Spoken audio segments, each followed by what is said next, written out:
इसी concept cover हो सकते हैं। सबसे पहले तो हमें ये पता होना चाहिए बाइनोमियल थ्योरम का जनरल एक्सटेंशन क्या है।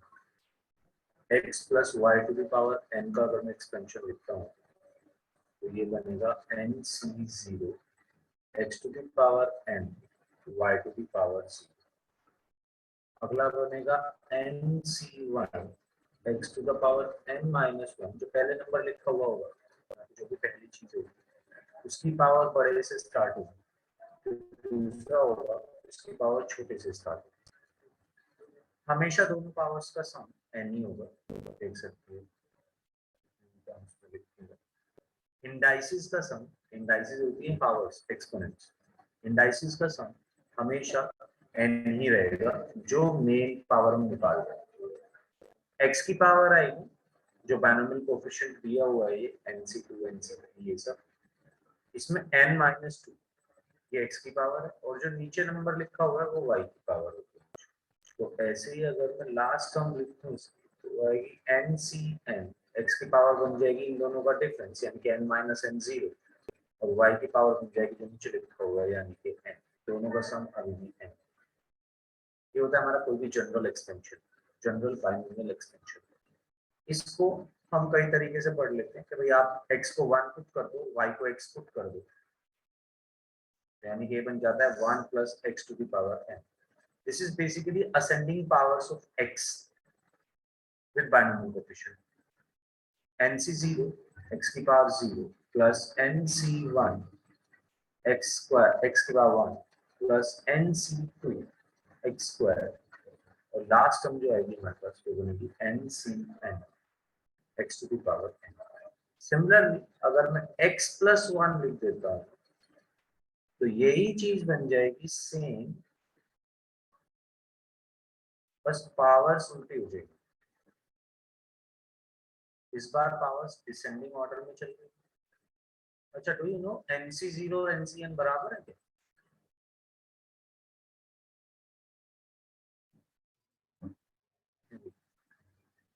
Yes sir. nc0 और ncn बराबर है क्या? उसमें भी n ही आएगा और इसमें 1। उसमें n नहीं आएगा, उसमें भी 1 ही आएगा, इसमें भी 1 ही आएगा। nc0 को सॉल्व करने के बाद 1 आएगा। तो एक रूल होता है, ये देख के, अच्छा पहले इससे पहले एक और एक्सपेंशन 1 माइनस एक्स की पावर n, एक 1 प्लस एक्स की पावर n और 1 माइनस एक्स की पावर n में क्या चेंज हुआ है? अच्छा तू सोच के बता क्या चेंज हुआ? सर माइनस का। माइनस का, तो माइनस से क्या फर्क पड़ेगा इस पूरे एक्सपेंशन? सर ऑल्टरनेटिव साइन आ जाएंगे। ऑल्टरनेट साइन नेगेटिव होते चले जाएंगे। तो ऐसे मान ले कि अब तू ना माइनस एक्स की पावर लेगी जहां भी लेगी, इस एक्सप्रेशन को जब भी माइनस वाली चीजें आती है और प्लस वाले एक्सप्रेशन अगर आपको याद हो तो माइनस वाले अलग से याद करने की जरूरत नहीं। इसको ऐसे लिख ले 1 प्लस माइनस एक्स, तो एक्स की जगह बेसिकली माइनस एक्स हो गया।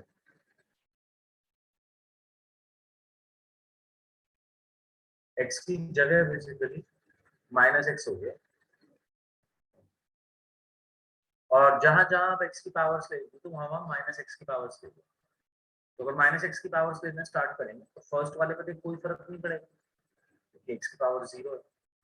सेकंड वाले में फर्क पड़ेगा, एक्स की पावर 1 है, माइनस एक्स की पावर 1 लेंगे तो यहाँ पे माइनस आ जाएगा।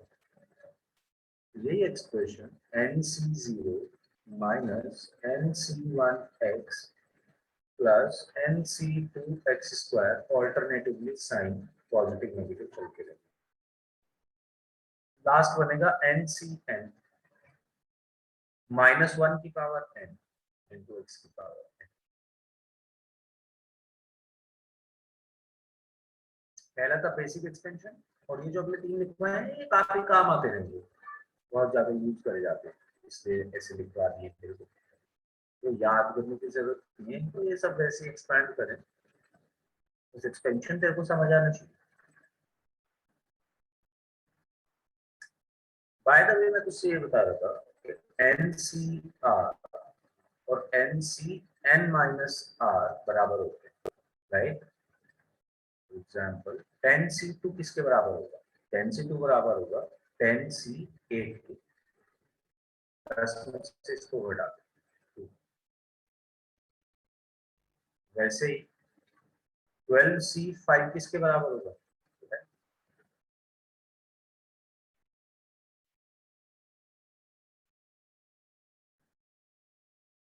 12c7 के। 12c7।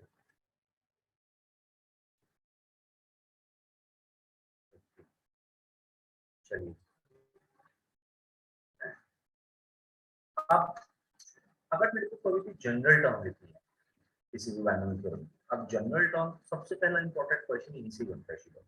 जनरल टर्म कब लिखनी पड़ती है, किस तरीके के क्वेश्चंस आते हैं, तो वो हमें क्या करेगा कि वो अपन को कोई भी एक बाइनोमियल थ्योरम दे देगा। अब ये जो n है ना यहाँ पे, दिस इज नेचुरल या होल नंबर भी बोल सकते हैं, जीरो भी आ सकता है, पर जीरो लेंगे तो वन ही आ जाएगा आंसर। तो ये जो n है ये भी नेचुरल नंबर है, यानी कि पावर्स जो होंगी तेरे पास सारी वो positive integral powers, positive integral powers. अभी हम यहाँ पे ऐसा भी कर सकते हैं कि इस n को या तो हम फ्रैक्शन में ले लेंगे, जब कि रैशनल नंबर ले लेंगे, वो भी थोड़ी देर में पहुंचेंगे वहाँ पे, तो सेंड वाला टॉपिक होगा।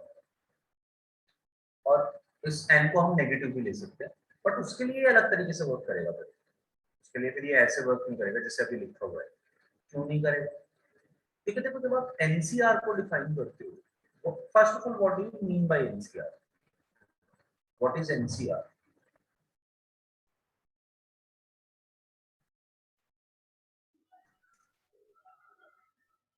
इन नंबर ऑफ टर्म्स में से कुछ सिलेक्टेड टर्म्स चूज करना। अगर हमारे पास n ऑब्जेक्ट्स हैं तो उसमें से r ऑब्जेक्ट सेलेक्ट करने का तरीका है। Yes, sir. लाइक मेरे को 5 एग्जांपल, मेरे पास 5 पेन है, अलग अलग तरीके के पेन, और मेरे को 2 पेन लेके जाने एग्जाम, तो मैं कितने तरीके से 2 पेन का पेयर बना सकता हूँ ये मैं निकाल दूंगा अगर मैं 5c2 कैलकुलेट करूंगा। तो 5c2 कैलकुलेट करने का ये मतलब हो कि 5 में से दो दो के कितने पेयर्स बनाए जा सकते हैं, या n में से r ऑब्जेक्ट्स कैसे सेलेक्ट करे जाए। There is a way to solve that NCR, right? अब एनसीआर में ना जब भी हम बात करते हैं तो n और r दोनों को होल नंबर लिया जाता है। वो इसलिए लिया जाता है क्योंकि हम फैक्टोरियल सिर्फ होल नंबर का ही निकाल सकते हैं। तो अगर एनसीआर की हम बात करें तो एनसीआर का फॉर्मूला होता है n फैक्टोरियल,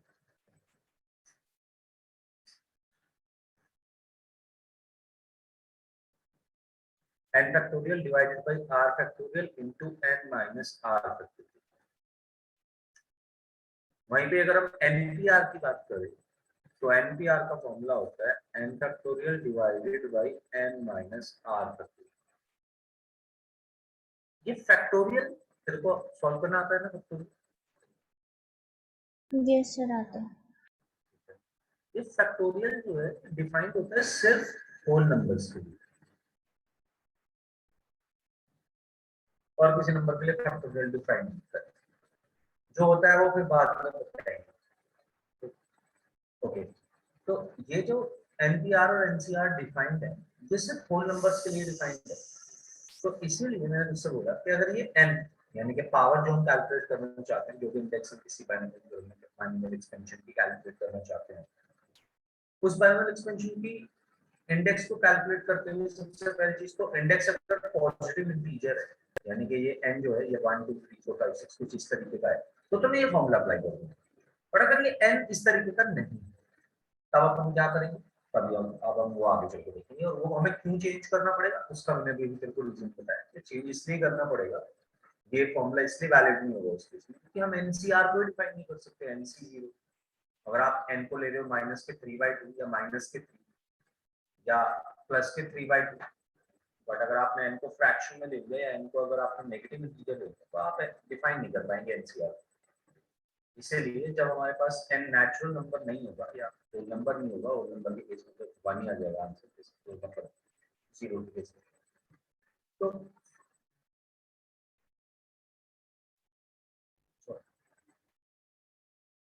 तो हमारे पास जो n अगर मतलब होल नंबर नेचुरल नंबर अगर लगाओगे तो तब हम दूसरा फॉर्मूला अप्लाई करेंगे। कैसे करेंगे अभी देखते हैं।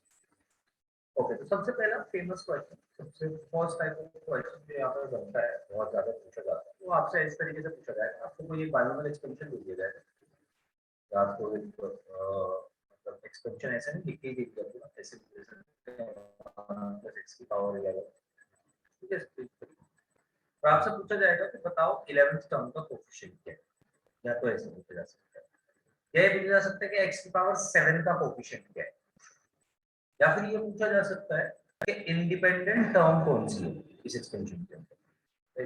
ये सारी चीजें पूछी जा सकती हैं, क्या नहीं रमते? Yes sir.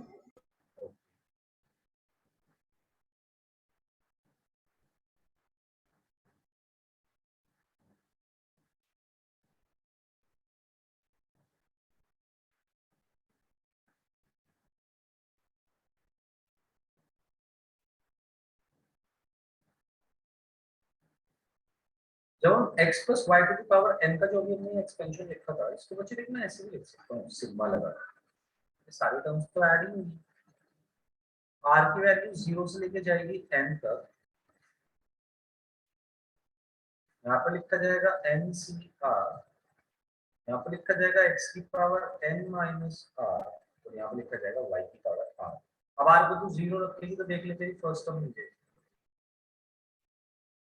वहां पर लिख दीजिए। ऐसी r को 1 रखेगी सेकंड टर्म मिल जाएगी, right. Yes sir. Total number of terms कितनी है?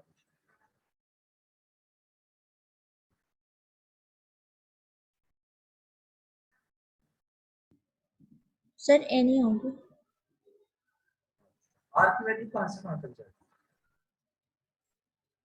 सर एन टर्म्स तक, n, एन प्लस और कहां 1। से n प्लस 1, 0 से तो स्टार्ट है। Yes sir. अगर r की वैल्यू 0 से स्टार्ट हुई n तक गई तो टोटल नंबर ऑफ टर्म्स होगी 1 से लेकर n तक तो n ही, और r की वैल्यू 0, n प्लस 1 टर्म होगी। दूसरी चीज, अगर आप इसकी जनरल टर्म लिखना चाहते हैं, now what do you mean by general term? We mean by general term कि हम अगर कोई भी सपोज इसकी टर्म निकालना चाहते हैं तो वो एकदम कैलकुलेट करें। लाइक मेरे से बोला गया है कि 7th टर्म निकालो, तो 7th टर्म को मैं कैसे लिख के दिखाऊंगा, या मेरे से बोला गया है 15th टर्म निकालो, कुछ भी देके n की वैल्यू, फिर मुझसे कोई टर्म पूछी तो मैं किस तरीके से कैलकुलेट करूंगा। General term is basically that term which defines all the terms of this expansion, or which can represent all the terms of this expansion. तो जनरल टर्म में सबसे पहली बात which is important कि ये t of r plus 1 होती है, मतलब कि अगर आप जनरल टर्म्स के लिखना चाहते हैं तो आप हमेशा यहाँ r plus 1 लगा के रखते हैं। मैं बताता हूँ r क्या है, r हमारा वेरिएबल है कोई, ठीक है। अब सपोज तुमने r की वैल्यू 0 रखी, तो r की वैल्यू 0 रखने पे देखो t1 मिला है, यानी कि फर्स्ट टर्म, और r की वैल्यू 0 यहाँ पे रखेगी, तो ये देख क्या बनेगा, n c 0 x की पावर n y की पावर 0, वो भी फर्स्ट टर्म। जब फर्स्ट टर्म थी तो r की वैल्यू 0, सिमिलरली जब सेकंड टर्म थी तो r की वैल्यू 1, यानी कि टर्म एक ज्यादा बढ़ के आ रही है r से। So that is why we took this term as t of r plus 1 is equals to ncr x to the power n minus r y to the power r. Now, as I said before, this is a very important expression क्योंकि यहाँ से आपको बहुत सारे question बन सकते हैं। General term तो मतलब बहुत ही बेसिक चीज है बाइनोमियल थ्योरम की, और ये कई जगह अलग-अलग तरीके से यूज होती है। There are versatile uses this expression PR plus 1 equals to XCR into X to the power minus R into Y to the power R. अच्छा, एक और बात नहीं तो इम्पोर्टेंट है, there will be several times when you will be asked that find the independent term or find the term free from variable, इस तरीके की चीजें आपसे पूछी जा सकती है। तो इंडिपेंडेंट टर्म या फिर कांस्टेंट टर्म, इस बात का क्या मतलब होगा? जब भी ऐसा आपसे पूछा जाता है that find the independent term और कांस्टेंट टर्म, क्या पूछना चाहते हैं बताइए? सर सी, इसको जो हमारा एन सी आर आ रहा है। फाइंड तो वही करना चाहते हैं, बट एनसीआर में आर पता करना पड़ेगा। तेरा वेरिएबल आर है यहाँ पे। मैंने तुझसे बोला था देख, अलजेब्रा में in every chapter of algebra there will be a variable. यहाँ का वेरिएबल आर है, हम इस आर को फाइंड आउट करना चाहते हैं। आर उससे फाइंड आउट कराया जाएगा। अभी क्वेश्चन से समझ आ जाएगी तेरे को, और उससे पहले ये समझ कि इंडिपेंडेंट टर्म या कांस्टेंट टर्म क्या है। So what do we mean by independent term और कांस्टेंट टर्म इज कि इंडिपेंडेंट टर्म वो टर्म होती है which is free from variable. There is a constraint of variable here, और अगर हमारे पास वेरिएबल ही ना हो किसी टर्म तो हम उसको बोल सकते हैं ये इंडिपेंडेंट टर्म, ये फ्री फ्रॉम वेरिएबल। उसको यूज कैसे करना है आ जाओ क्वेश्चन समझ।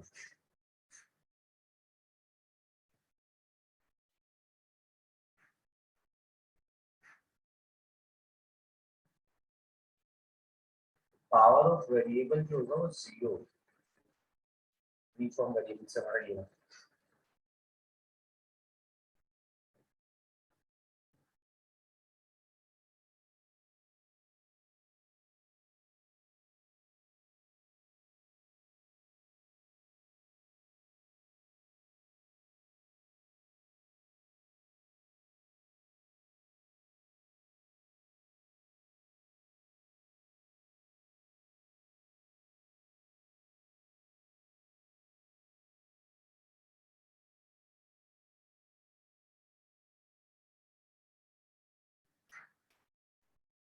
ओके। सो सॉल्व फर्स्ट क्वेश्चन। इसमें हमें क्या दिया हुआ है, उसके बाद हम थोड़ी सी बात और भी करेंगे।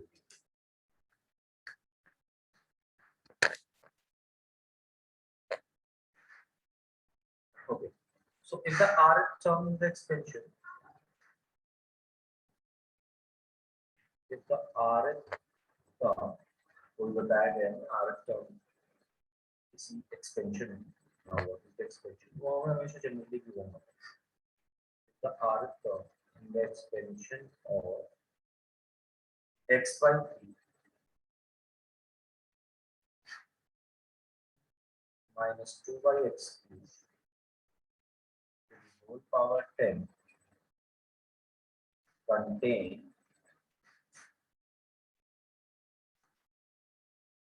x की power 4, then r is equal to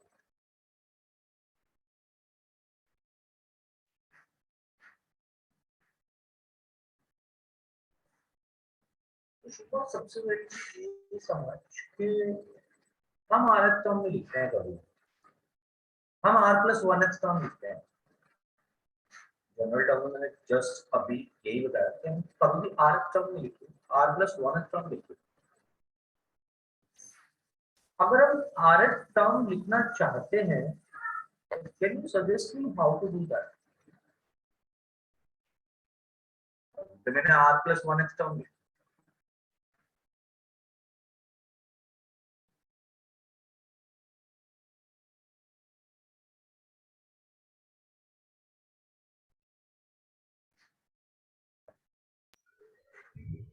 sir मुझे क्वेश्चन समझ नहीं आया।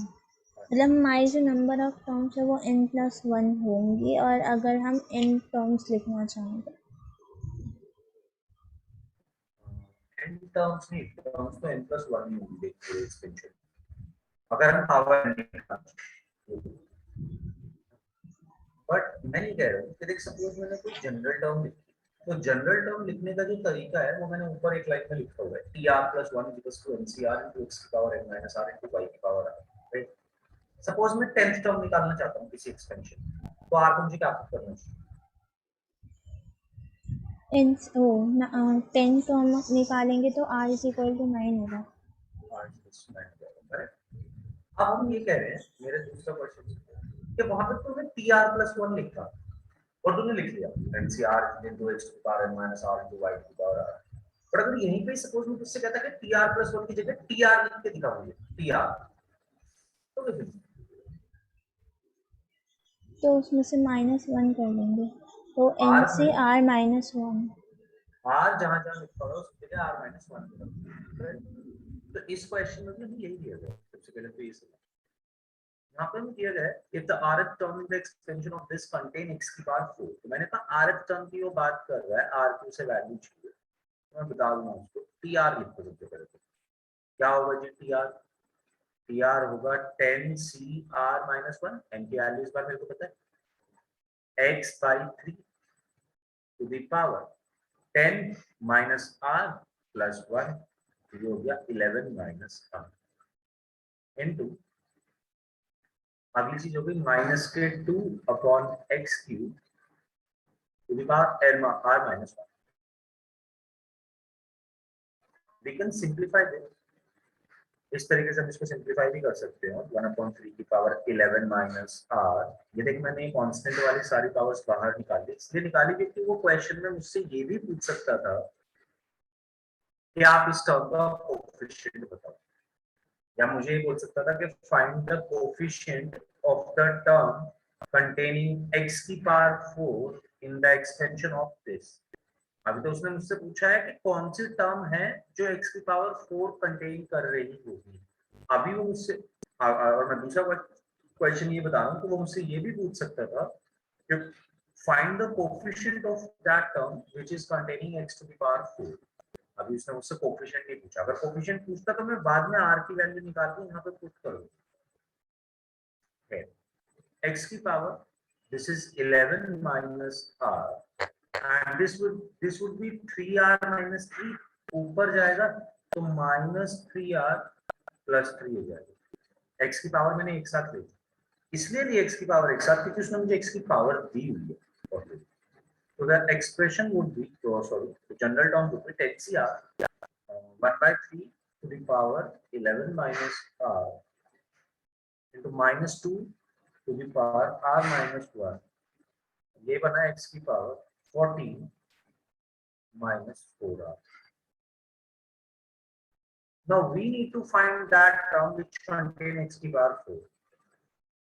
So we have powers of x with us, हमारे पास ऑलरेडी जनरल टर्म के हिसाब से पावर ऑफ x बन गई है। तो भैया कोई भी जनरल टर्म अगर आप निकालना चाहते हैं, आप r को 1 रखेंगे, सपोज आप फर्स्ट टर्म निकाल लेंगे इससे, अब r को 2 रखेंगे, सेकंड टर्म आ जाएगी, सिमिलरली सो फोर्थ। ओके, मुझे निकालनी है वो टर्म जिसमें x की पावर 4 है। So put 14 minus 4r which is the power of x basically equals to 4। x की पावर तो 4 बनानी थी, तो x की पावर 4 बनाने के लिए I have to find that r जिसके लिए x की पावर 4 बन जाएगा। और x की पावर 4 बनाने के लिए चेक करते हैं, तो मैंने देखिए स्टार्ट करा, तो मैंने बोला 14 minus 4 is equals to 4r, यानी कि 4r is equals to 10, यानी कि r is equals to 2.5। क्या 2.5 हो सकता है? First of all know sir. क्या प्रॉब्लम हुई क्वेश्चन? ये आया x upon 3 minus 2 upon x cube नहीं था, 2 upon x square था क्वेश्चन में से, बट कोई दिक्कत नहीं है, ये अच्छा ही हुआ कि r की वैल्यू 2.5 है।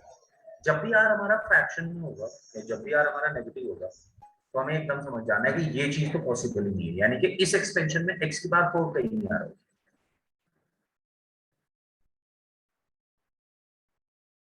नीचे लिख ले r can't be in fraction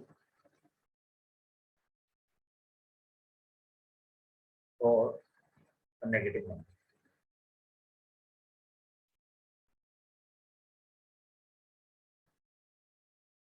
r हमेशा पॉजिटिव इंटीग्रल ही होना चाहिए, नॉन नेगेटिव इंटीजर हो सकता है, आ सकती है r की वैल्यू 1 2 3 4 5 6 कुछ भी आ सकती है। फर्स्ट टाइप ऑफ क्वेश्चन इसके जवाब से जनरल टर्म के क्वेश्चंस को कराना चाहता है, तो वो किसी भी तरीके से क्वेश्चन दे सकते हैं आपको, बोल देगा इंडिपेंडेंट टर्म बता दो इस एक्सटेंशन की क्या है। अच्छा चल, यहीं पे मेरा तुझसे एक क्वेश्चन हो रहा है, क्या तेरे को ये समझ आया था? तो तेरा कोई भी डाउट हो क्लियर कर। सर आगे समझ। ठीक है, अब मैं इसी क्वेश्चन में तुझसे मतलब इसी पूरे पार्ट के लिए या इसी एक्सपेंशन के लिए I am forming a new question. I want to know that whether there is a term which is independent this expansion? Is there an independent term in this expansion? You just tell me कि how would we find independent term? अगर हम find out करने जाते हैं तो कैसे Sir, करेंगे? हम x की जो टर्म आ रही है मतलब उसकी जो पावर आ रही है उसको 0 से इक्वेट कर देंगे। तो क्या बनेगी यहाँ पे बताओ?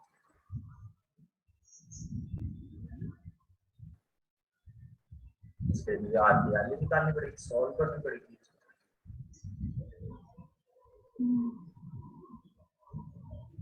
तो आर की वैल्यू क्या है?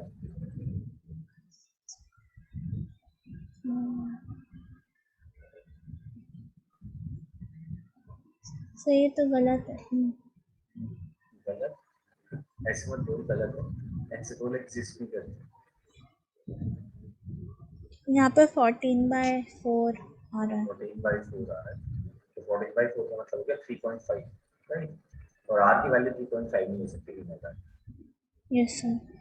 इसलिए यहाँ पे इस एक्सप्रेशन के अंदर कोई इंडिपेंडेंट टर्म भी एग्जिस्ट नहीं करती।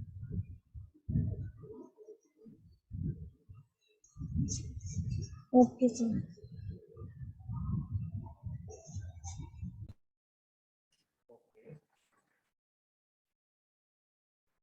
ऐसी नोट कर ले, मेरे को बता दे। Done sir.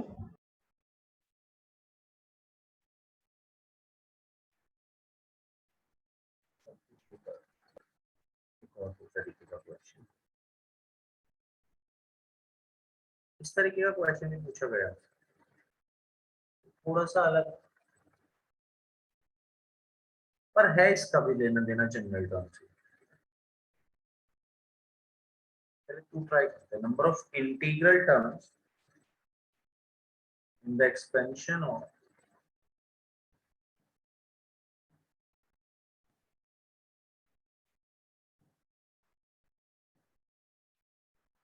5^1/2 plus 7^1/6 to the whole power 642। सबसे पहले तो ये देखिए 5^1/2 दिया हुआ है, इरेशनल नंबर है, पावर फ्रैक्शन में दी है। सिमिलरली 7^1/6 इरेशनल नंबर है। तो वो ऐसे भी पूछ सकता था क्वेश्चन में, नंबर ऑफ इंटीग्रल टर्म्स की बजाय नंबर ऑफ रैशनल टर्म्स।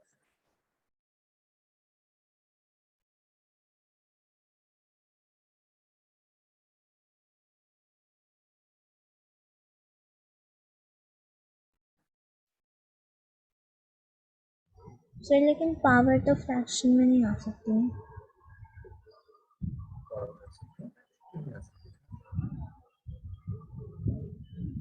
मतलब अंदर जो एक्सप्रेशन लिखा हुआ है शुंगा, वो तो व्याख्यान भी नहीं था, उसको हमको लेना देना नहीं। मतलब उस पर तो हमारी कोई रिस्ट्रिक्शन नहीं। जो पावर आर की तरफ से आएगी वो सब इंटीग्रल आएगी, आर को तो हम इंटीजर में ही रखेंगे, आर के बारे में नहीं बोल रहे हैं। बट 5^1/2 तो हो सकता है। अब इसकी पावर्स हम लेना स्टार्ट करेंगे। Consider it like x and y। x हमारे पास √5 और y हमारे पास 7^1/6। Now we need to find इस तरीके के x एंड मतलब इस तरीके की पावर्स, ये इंटीग्रल टर्म्स बन जाए। तो before solving the question tell me what are integral terms, तब होगा सॉल्व करना question. What do they mean by integral term?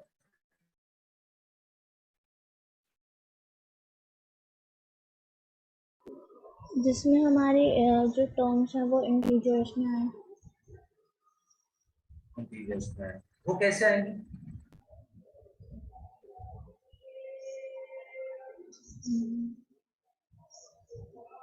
जब तो इस 5 की पावर 1/2 पे स्क्वायर करेगी तो 2 से 2 कैंसिल नहीं हो जाएगा? Yes sir. या 5 की पावर 1/2 की पावर 4 लेगी तो भी 2 से 4 कैंसिल हो जाएगा। Yes sir. भाई इसको तो x मान लो, और ये x होगा तो ये x की पावर n से शुरू होगा, फिर x की पावर n-1, x की पावर n-2, x की पावर n-3। इसमें से कुछ कुछ टर्म्स कैंसिल होती जाती है, कुछ कुछ जगह पावर नीचे अपॉन का 2 कैंसिल होता जाता है। जैसे ही अपॉन वाला 2 कैंसिल होगा मेरी टर्म इंटीजर बन जाएगी। और ये सिर्फ अपॉन 2 कोई नहीं, अपॉन 6 को भी कैंसिल करना होगा, 7 की पावर 1/6 है। तो number of terms, integral terms find out करने के लिए इन दोनों बात पे ध्यान दें कि how can I remove this power, like how can I remove the denominator of these powers. 5 का भी पावर जो दिया हुआ है, 7 का भी जो पावर दिया हुआ है, तो 5 की पावर को 1/2 से हटाना है ताकि पावर इंटीग्रल टर्म खुद इंटीजर बन जाएगी। सिमिलरली 7 की पावर अगर इंटीजर होगी तो टर्म खुद भी integer.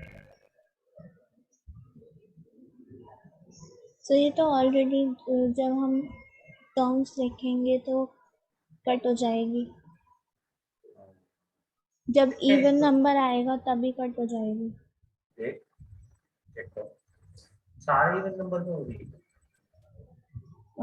7/1, 7 raised to the power 1/6 नहीं हो पाएगी हर नंबर पे। 5 की पावर 1/2 तो बिल्कुल सही बोला तूने, हर इवन टर्म का कैंसिल हो जाएगा जब भी हर बार इवन पावर हो। और 7 की पावर 1/6 को भी देखते हैं, वो तो नहीं होगा। वो कब होगा जब आपको फाइंड करना। तो उसके लिए पता है ज्यादा आसान तरीका क्या है, वो तो जनरल टर्म फाइंड आउट कर, तो तेरे लिए क्वेश्चन पूरा का पूरा ही आसान हो जाएगा। इसलिए मैंने बोला था कि कॉन्सेप्ट जनरल टर्म का ही है।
हाँ जी शिवा हुआ question. So 107 terms. 107, 108, I guess. Oh, yes, sir.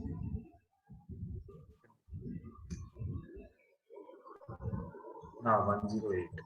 R की वैल्यू 0 को तो satisfy करेगी। Yes, sir. So if you find out TR plus 1 in this case, so this would be 642 CR 5 की power 1 by 2 to the whole power 642 minus R and 7 की power 1 by 6 to the whole power R। अगर मेरे को integral terms चाहिए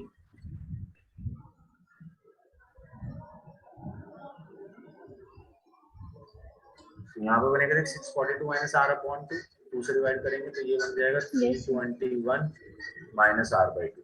आप कह रहे हो आपको इंटीजर चाहिए, इंटीग्रल टर्म चाहिए, तो इंटीग्रल टर्म चाहिए तो आर बाई 2 को इंटीजर बना दो बस। तो आर कोई भी इवन नंबर हो सकता है इसके हिसाब से,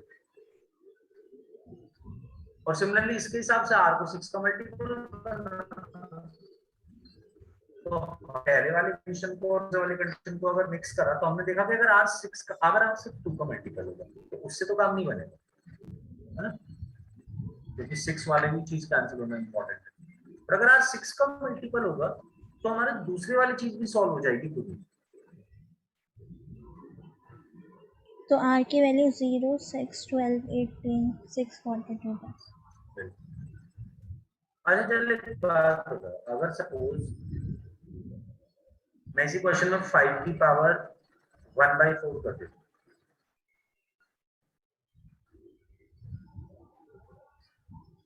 और इस पावर को बनाया था 644,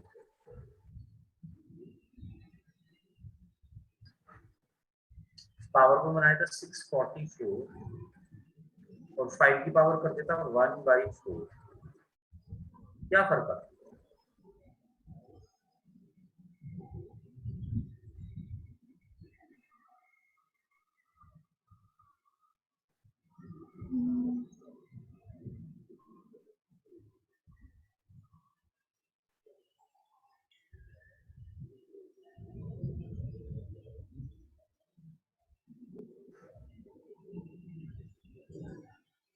तो R की वैल्यू वो चूज करते जो 4 से भी सेटिस्फाई हो जाएगी और 6 से भी। तो ऐसी कौन सी बात है? 12, 0, 6 नहीं लेते, 12 लेते, 24। 12 के मल्टीपल्स 4 और 6 का एलसीएम जो आएगा वो यस वही सर। आएगा ना, एलसीएम का ये मतलब lowest common multiple. Yes sir.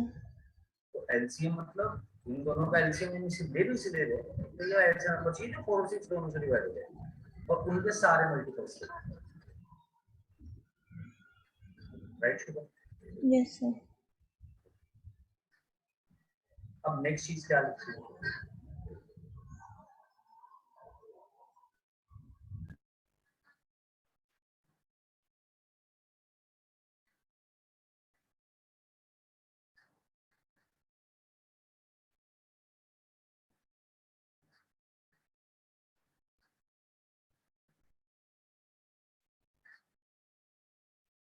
Term गिनने के लिए इसके एक ही का फॉर्मूला लगा दिया, इनकी वैल्यू निकालनी लास्ट टर्म के लिए श्योर करेगा।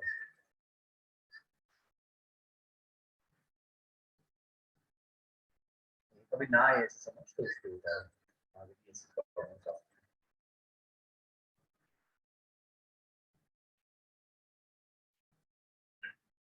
अब अगले वाले में लिखा हुआ है मिडिल टर्म, कभी कभी आपसे ये भी पूछ लिया जाता है मिडिल टर्म कौन सी है। तो अगर आपसे मिडिल टर्म पूछा जाता है तो आप सबसे पहले ये समझिए मिडिल टर्म का मतलब क्या है। सपोज n की वैल्यू 3 यानी कि मैं x प्लस y को क्यूब निकालना चाहता हूँ, टोटल नंबर ऑफ टर्म्स 4 हो जाएंगे, एक ज्यादा हमेशा, जो भी n की value total number of terms are n plus 1। अगर 3 टर्म्स थी, मतलब अगर पावर 3 और टोटल तो वो आई 4, अगर टोटल नंबर ऑफ टर्म्स 4 थी तो मिडिल टर्म थी 2, सेकंड एंड थर्ड दोनों मिडिल टर्म। पर अगर यहीं भी पावर 4 होती तो टोटल नंबर ऑफ टर्म्स आती 5 और मिडिल टर्म हो जाती थर्ड। क्या मैंने दोनों बातें सही बोली? ठीक है, समझ यस सर। अगर तेरे को बात समझ आई तो यहाँ पे देखने क्या करें। मैं कह रहा हूँ कि अगर n की वैल्यू इवन है तो मिडिल टर्म हो जाएगी हमारी n/2 + 1x term. Suppose n की वैल्यू 4 है, अगर n की वैल्यू 4 है तो टोटल नंबर ऑफ टर्म्स 5 है और मिडिल टर्म है थर्ड टर्म, क्योंकि वो उधर से भी 2 के बाद है, इधर से भी 2 के बाद है। n की वैल्यू 4 इसमें पुट करके देख, यहाँ से भी थर्ड टर्म नहीं है।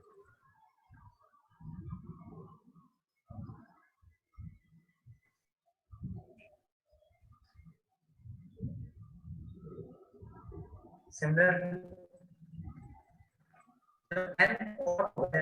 और पावर में कैलकुलेट करना चाहते हैं तो दो मिडिल टर्म चाहिए, और तो दोनों मिडिल टर्म का कोएफिशिएंट सेम होगा, दोनों मिडिल टर्म का कोएफिशिएंट सेम होगा, बाइनोमियल कोएफिशिएंट।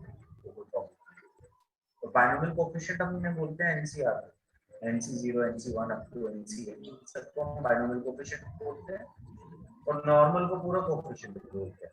मैं अभी समझा दूंगा एक क्वेश्चन से डिफरेंस कोएफिशिएंट और बाइनोमियल कोएफिशिएंट। तो जब हमारी n की वैल्यू और होगी, यानी कि हम और पावर्स कैलकुलेट करना चाहते हैं, तो total number of terms even हो जाएंगी। Total number of terms even हो जाएंगी तो मिडिल टर्म हो जाएगी 2। कैसे निकालें? ऐसे n + 1/2, तो n की वैल्यू थी 5, टोटल नंबर ऑफ टर्म्स बनी 6, थर्ड और फोर्थ मिडिल टर्म, 5 + 1/2 थर्ड। तो पहले निकल गई, दूसरे में तो सिर्फ +1 ही करना है, अगली नेक्स्ट से मिडिल टर्म।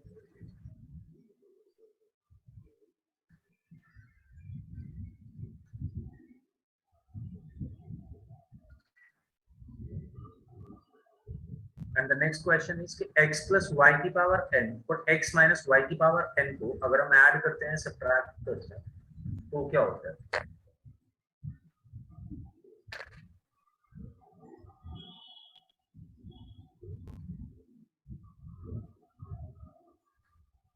इसको भी किसी भी एग्जांपल से n की वैल्यू पुट करके देख लेते हैं।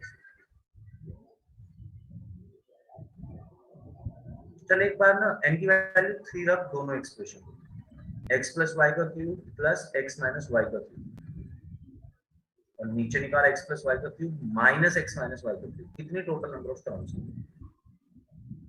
जब 3 सिर्फ ऊपर क्या रखना है?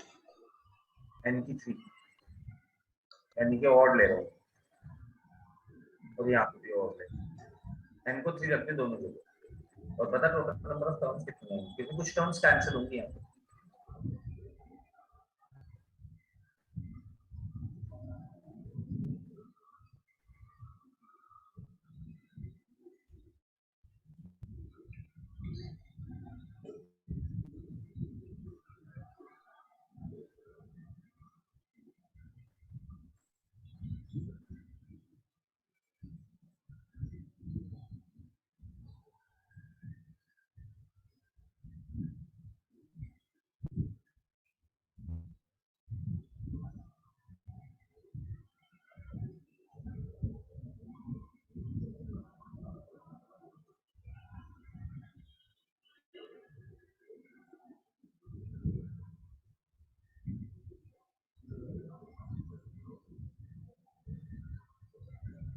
n की वैल्यू सिर्फ कितनी टर्म्स? टोटल 4 टर्म्स बनेगी दोनों की। Yes sir, 4। दो पॉजिटिव दो नेगेटिव होंगी दूसरे वाले एक्सप्रेशन, पहले वाले में yes 4 sir. Positive, term same ही होंगी, टर्म्स एग्जैक्टली सेम होंगी, बस इतना फर्क होगा, पहले वाले में चारों के चारों पॉजिटिव होंगे, सेकंड वाले में 4 में से 2 पॉजिटिव और 2 नेगेटिव। जब ऐड करेंगे तो दोनों नेगेटिव वाली कैंसिल हो जाएंगी। Yes sir. उन्होंने भी देखा x plus y की पावर n को हम कैसे लिख रहे हैं, NC0 plus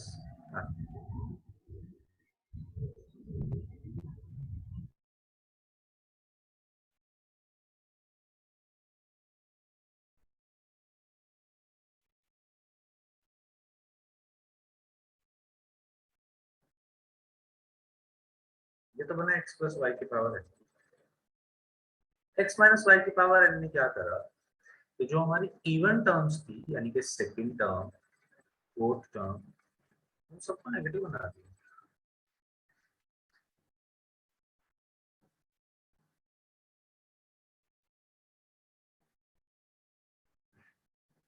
जब हमने इन दोनों को ऐड किया तो ऐड करते थे, ये टर्म कैंसिल, ये ट्वाइस होगी, दोनों सेम ही। तो इसका आंसर आएगा जब ऐड करेंगे ये बनेगा ट्वाइस हो, पहली टर्म ऐड हो जाएगी, देन थर्ड टर्म ऐड हो जाएगी, सेकंड टर्म कैंसिल हो जाएगी, फिर फोर्थ टर्म कैंसिल हो जाएगी, सिक्स टर्म भी कैंसिल हो जाएगी, और जो और बचेंगी टर्म उनका ट्वाइस हो जाएगा।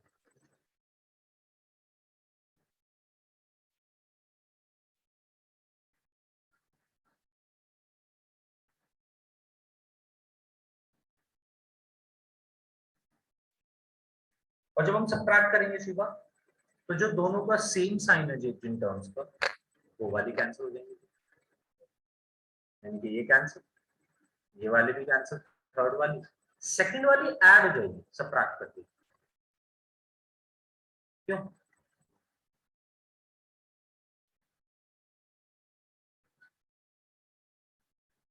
ये बात समझ आई तेरे को जो मैं भी कर रहा हूँ? ये सर आ गई। एक बार कौन से वाले टर्म्स कैंसिल हो रही है, एक बार कौन सी, एक बार even number of terms cancel हो रही है जब ऐड कर रहे हैं, और जब सब्ट्रैक्ट कर रहे हैं तो ओड वाली टर्म्स कैंसिल हो जाती है जो ऑड प्लेसेस थे, फर्स्ट टर्म थर्ड टर्म। अब हम इसी चीज को लगाते हैं, जब n इवन होगा और n ऑड होगा तो टोटल नंबर ऑफ टर्म्स कितनी होंगी।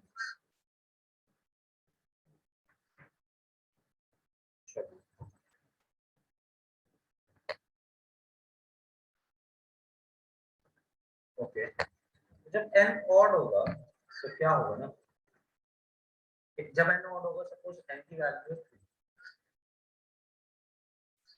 तो जब n की वैल्यू है 3,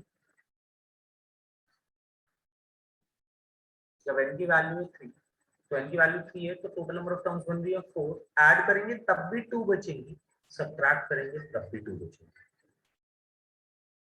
चेक कर सकती है। सबसे पहली बात तो, जब n की वैल्यू होगी और, तो मैं इसको निकालूं या इसको निकालूं, दोनों ही केसेस में नंबर ऑफ टर्म्स तो सेम ही बचेंगे, क्योंकि अगर n है और टोटल नंबर ऑफ टर्म्स होंगी इवन, आधी पॉजिटिव आधी नेगेटिव, एक बार कोई काम करोगे तो एक आधी कैंसिल हो जाएंगी, दूसरी बारी में दूसरे वाली आधी कैंसिल हो जाएंगी। करेक्ट बोल रहा हूँ? तो मैं तो करेक्ट बोल रहा हूँ, कोई बात समझ आई मुझे बनाऊंगी। Yes sir. तो ये टोटल नंबर ऑफ टर्म्स जो होंगी इस केस में बच्चा, वो होंगी ये n+1 हो जाएंगी टोटल टर्म्स। अगर x प्लस वाई की पावर n में कैलकुलेट कर रहा होता तो टोटल टर्म्स n+1 हो जाती। अगर ये n+1 इवन है तो आधी और आधी है, एक बारी में आधी खत्म, एक बारी में आधी खत्म, पर दोनों बारी n+1/2 की टर्म्स बचेंगे।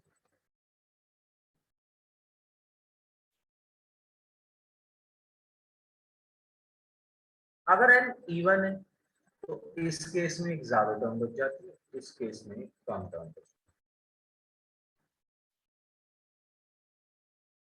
है। n को इवन रख के देख ले, 4, अगर 4 रखेगी तो टोटल नंबर ऑफ टर्म्स आएंगी 5, 5 में से 2 होंगी नेगेटिव, 3 होंगी पॉजिटिव, एक के पास तो पांचों की पांचों पॉजिटिव, दूसरे वाले के पास 5 में से 2 नेगेटिव, 3 पॉजिटिव, जब ऐड करेंगे तो 3 टर्म्स बचेंगे, जब सब्ट्रैक्ट करेंगे तो 2 ही टर्म्स बचेंगे, इसलिए बोला कि इसमें एक टर्म हमेशा कम बचेगा।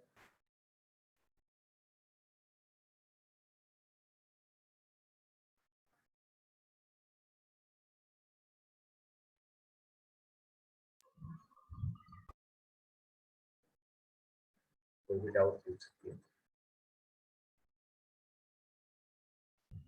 समझ आ गई सर। फिर मुझे इसका क्वेश्चन बोल दो।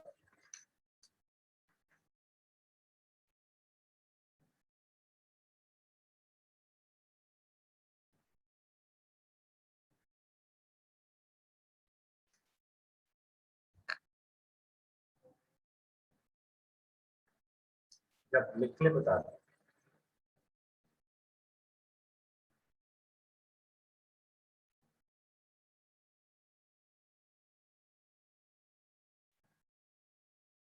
Done sir.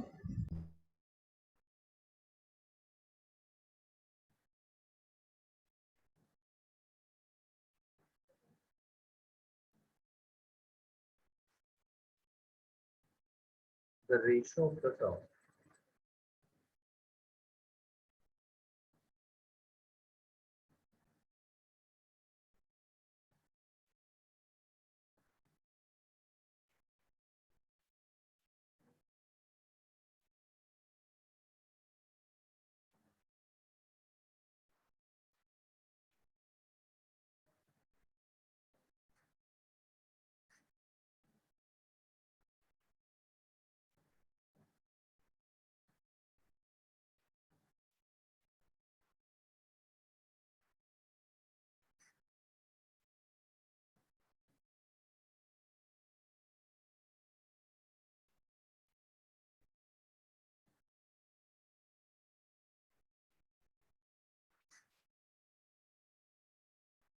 ये रेशियो फाइंड आउट करो।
ठीक है, वो फाइंड आउट। यस सर, बस होने वाला है।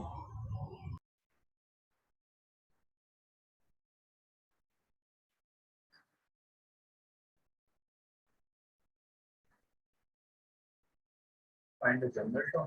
जनरल टर्म फाइंड आउट करने के बाद उसमें एक बार इसके बाद 50 गुना, एक बार इसके बाद दोनों कोफिशिएंट का रेशियो हमको निकालना है। ठीक है, तो करते रहो सो, मैं भी देखता हूँ फिर आंसर, तो फिर आंसर भी मैच कर लिया ऐसे।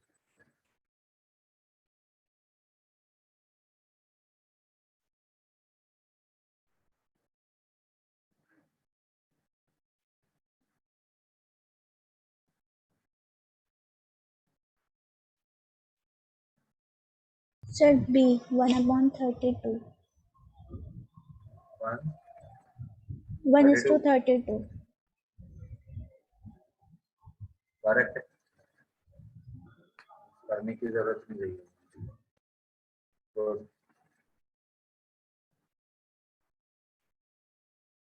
अच्छा, नेक्स्ट पॉइंट हमने लिखा है कि अगर आपको r term from the end निकालना है, तो बात कुछ ज्यादा है कि भाई एंड से ये वाले टर्म निकालना है। तो इसका ये मतलब है कि n minus r plus 2h term आपको निकालना है फ्रॉम बिगनिंग।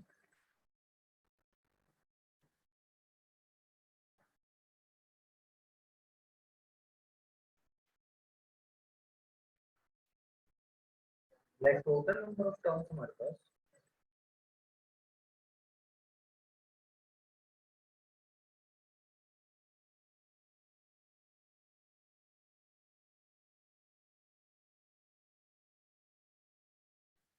तो मान सपोज हमारे पास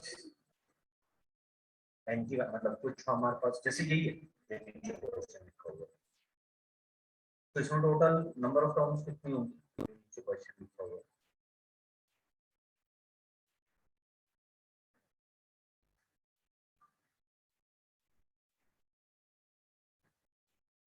पूछेगा टोटल नंबर ऑफ टर्म्स कितनी होंगी, नीचे जो क्वेश्चन लिखा हुआ है उसके एक्सटेंशन।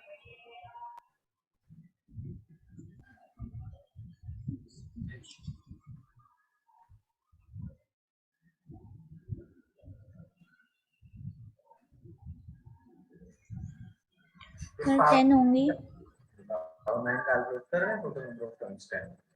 अब ऐसे समझ के मान ले तो पीछे से सेकंड टर्म निकाल, ये 1 से लेकर 10 तक यहाँ पे टर्म्स लिखे हैं, मुझे पीछे से सेकंड वाले टर्म निकाल, पीछे से सेकंड वाले टर्म आगे से कौन से टर्म है सोच लो। सर 6, ओ सिक्स, सॉरी, मैं 4 पे कहने लगी थी। वो भी बस नहीं हो, अभी अभी वो गलत बता रहे, अभी अभी करेंगे उसको। आगे पहले से से स्टार्ट, 8th टर्म होगी। क्यों आगे से 8 टर्म होगी, वो सेकंड होगी पीछे से, तो आगे से सोच पहले एक बार 8, 8 के बाद दो टर्म और बची हुई है, तो 9 तो सर 10, 9th होगी। 9 तो पता है तुझे, जब हम ऐसे काउंटिंग करते हैं ना तो टोटल नंबर ऑफ टर्म्स एक एक ज्यादा आ जाती है। टोटल नंबर ऑफ टर्म्स होंगी 10, यस पर सर। जो पीछे से सेकंड होगी वो आगे से 9th होगी, तो अगर आप ऐसे टोटल करना चाहते हो तो 11 हो जाएंगे total number of terms. But वो हम इसलिए टोटलिंग में गलती कर रहे हैं क्योंकि हम 1 को दोनों साइड काउंट कर रहे हैं, मतलब उसकी प्रॉब्लम कुछ और है, उसकी प्रॉब्लम ये नहीं है। ये बिल्कुल सिमिलर बात है कि जैसे आर की वैल्यू अगर मैं तेरे को 3 से लेके, मतलब मैंने उस दिन तेरे को सिग्मा में बताया था आर की वैल्यू 3 से लेके 7 तक जा रही है, तो टोटल नंबर ऑफ टर्म्स 4 नहीं होंगी, 5 होंगी, क्योंकि हमें 2 से लेके काउंट करना है, 2 को हटा दे और उसके बाद जो बची वो वाले टर्म्स। तो ऐसे ही यहाँ पे भी है कि जब हम टोटल नंबर ऑफ टर्म्स देखते हैं तो वो है तो n+1, पर अगर हम काउंटिंग करना चाहते हैं उनकी आगे से भी और पीछे से भी, तो दोनों का सम मिला के n+2 आएगा। वही करा है exact, rf term from the n is n minus r+2 from the beginning। अगर इन दोनों को ऐड करेंगे r4 n minus r+2 तो n+2 मिल जाएगा सब देख। तो वो फोर्थ टर्म निकालने में शुरुआत से टोटल नंबर ऑफ टर्म्स को 11 मान, तब देख फोर्थ, अगर इधर से तो इधर से 7 टर्म होगी। 7 और उसकी वैल्यू निकाल ले फटाफट।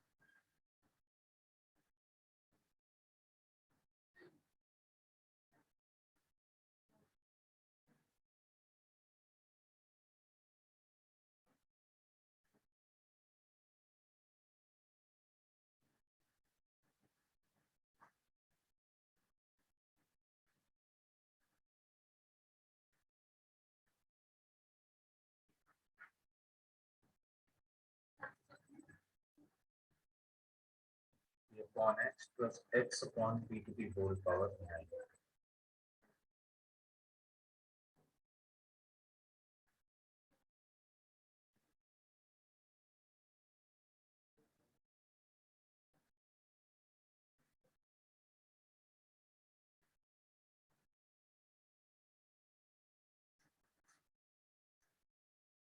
जब 4 टर्म तुमने एंड निकाल लेगी, देखो आंसर बताइए और फिर उसके बाद इस पे शुरू।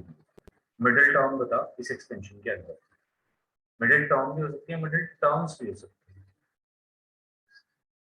एंड गिव मी 1 मिनट, मैं बस पानी लेके आया, तब तक ये दोनों क्वेश्चन सॉल्व कर।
ऋषिका, सर सेकंड क्वेश्चन कर लो, उसका तो आ पहले रहा वाले है का आंसर बताओ। 11 and 52 upon x raised to the power 7.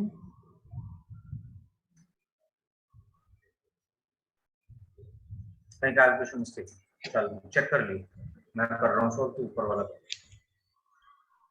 कहीं ना कहीं कैलकुलेशन मिस्टेक।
तुम्हारी वाली शादी का 70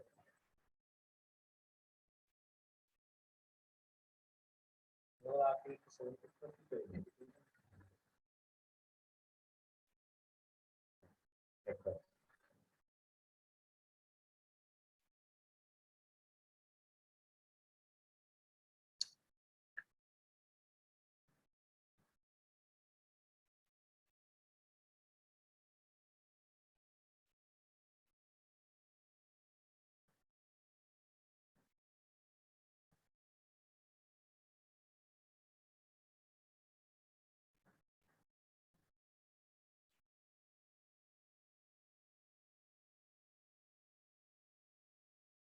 मिडिल टर्म होगी या मिडिल टर्म्स होंगी?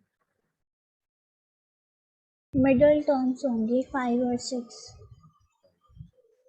करेक्ट कर लो। कोफिशिएंट तो दोनों का सेम आएगा, ये मैं बता देता हूँ। मिडिल टर्म्स अगर हैं तो सबका कोफिशिएंट सेम ही आएगा। मिडिल टर्म्स तो सारे मिडिल टर्म्स का कोफिशिएंट सेम आएगा।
शिवा और तो मैं तुझसे टर्म नहीं करवाना चाहता हूँ, तो बस सर देखना चाहता था। 5th का तो पता है मेरा मिडिल कोफिशिएंट अलग अलग आ रहा है। मतलब नहीं आ सकता बच्चे। मिडिल टर्म के कोफिशिएंट अगर टर्म्स है मिडिल तो दोनों का कोफिशिएंट सेम ही आना है। मतलब कोफिशिएंट से मेरा मतलब ये है कि जो यहाँ पे नंबर बन रहा होगा, जो यस सर, बाइनोमियल कोफिशिएंट होगा। इसका 5th टर्म का बन रहा है 126 और इसका 74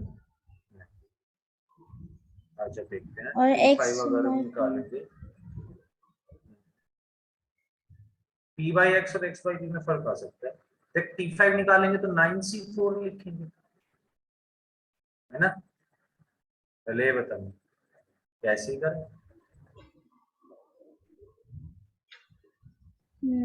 सर मैंने r की जगह 5 ही रख दिया। ठीक है, यही गड़बड़ होगी बार। यस ये सर। ऐसा होता है हर साल, कोई दिक्कत वाली बात नहीं है, बट इसको याद रखो। ये होना नहीं चाहिए ऐसे, कि ऐसा हुआ तो प्रॉब्लम। मैं क्यों कह रहा था देख बाइनोमियल, ये बाइनोमियल कोफिशिएंट सेम आएगा। अगर मान ले यहाँ पे p की जगह 2 होता, समझिए मेरी बात, या p की जगह कोई भी नंबर होता, तो मैं उस नंबर को जब कैलकुलेट कर लेता, मैं और कुछ जो कैलकुलेट करके बात करूँ,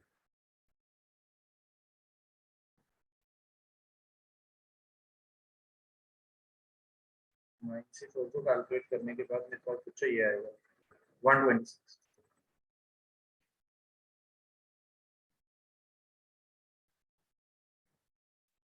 तो P5 जो बना तेरे पास वो बना 126, x बाई p की पावर 4 है, p बाई x की पावर 5 है, तो एक p बाई x बच जाएगा।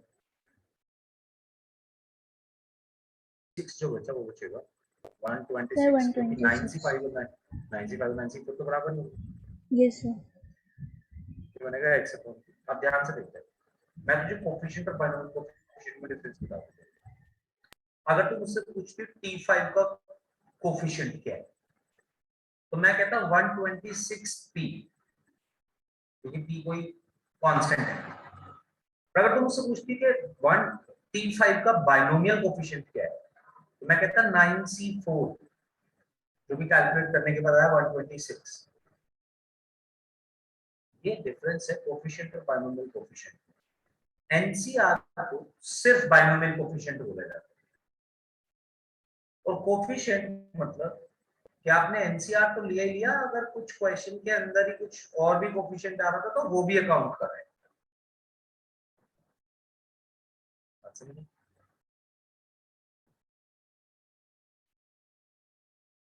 कोफिशिएंट और बाइनोमियल कोफिशिएंट में डिफरेंस है।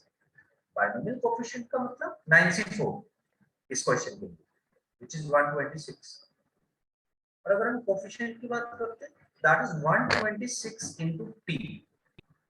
सिमिलरली T6 के लिए अगर मुझसे कोई पूछता है कि भाई T6 में आप बाइनोमियल कोफिशिएंट बताओ, तो मैं कहूंगा 95 और 126।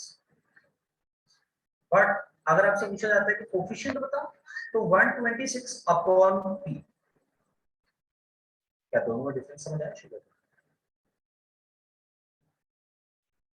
यस सर, आ गया। p जो है मतलब p की जगह कुछ और भी हो सकता है।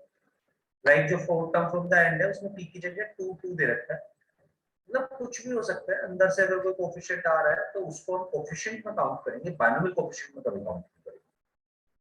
बाइनोमियल कोफिशिएंट का मतलब तो सिर्फ एनसीआर से। तो मैं ये कह रहा था अभी कि मिडिल टर्म जब भी बनेगी ना, तो उसका बाइनोमियल कोफिशिएंट हमेशा सेम आएगा, उसमें कोई प्रॉब्लम नहीं।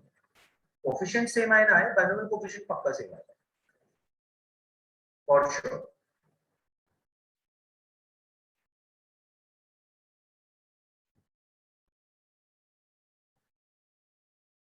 आगे बढ़े, बता दीजिए। Yes sir. Next is multinomial theorem.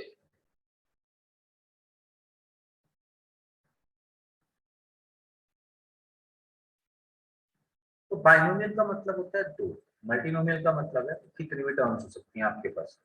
अगर आप उनका एक्सपेंशन करेंगे तो कैसे करें?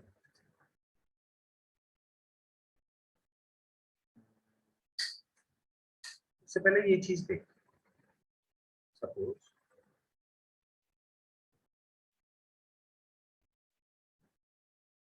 तो उसमें x प्लस वाई की पावर n का एक्सटेंशन है,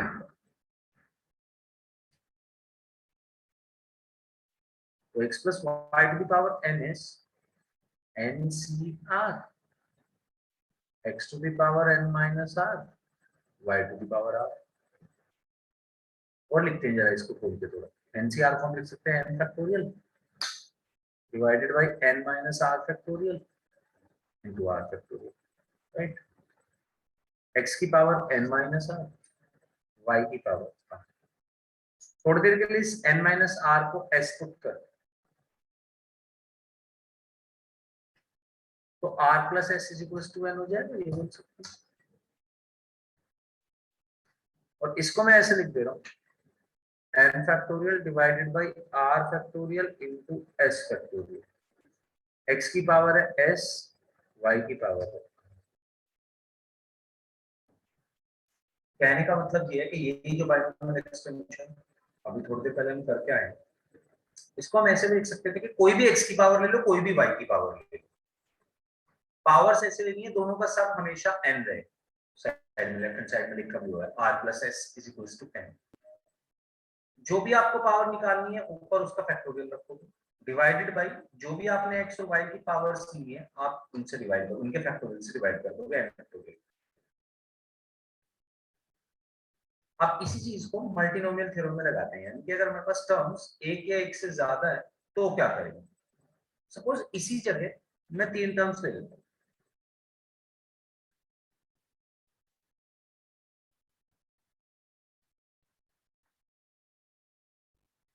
तो पता है मैं इसको कैसे लिखूंगा, इसको मैं ऐसे लिखूंगा n factorial divided by r1 factorial, r2 factorial, r3 factorial, r1 y की पावर r2 z की power r3 where r1 plus r2 plus r3 is equals to n.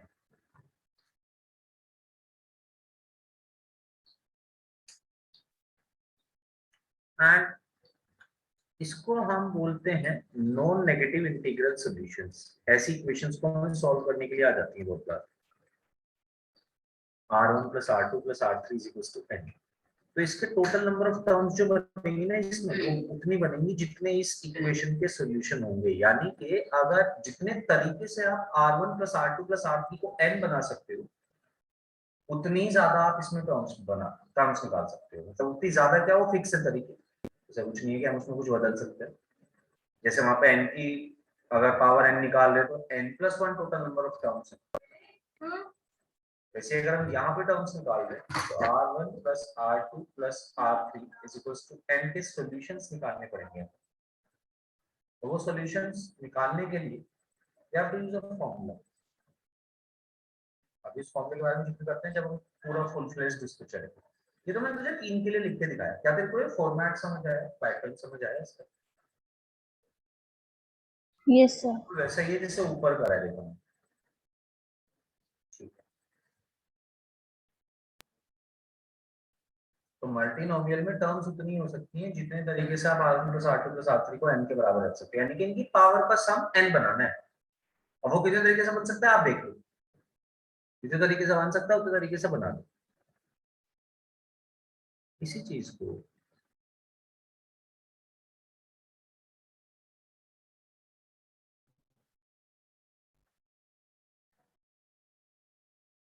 अगर मान ले हम इतने बड़ी चीज पे एक्सटेंड करें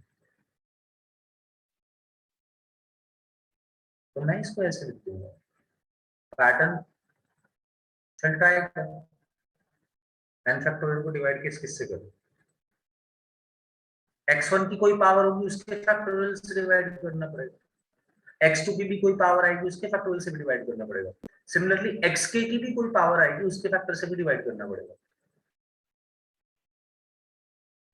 सर सिग्मा लगा सकते हैं इसमें? बिल्कुल सिग्मा लगा सकते हैं, इसमें सिग्मा ही लगाना है। अब सिग्मा में लिमिट लगाने का थोड़ा पंगा है तो सिग्मा हमने इसलिए लगा दिया कि सारे टर्म्स को ऐड करते रहेंगे। सिग्मा की लिमिट ऐसे ले सकती है वैसे r1 plus r2 plus r3 is equals to n। मतलब सिग्मा के अंदर इतने टर्म्स जितनी तरीके से आप ये अचीव कर सकते हो।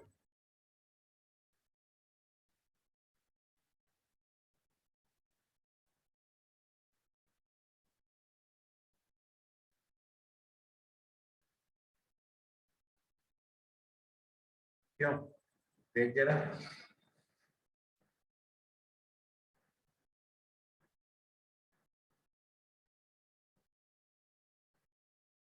क्या ये सही है? Yes sir. कोई कंडीशन लगेगी क्या और भी इसके अलावा?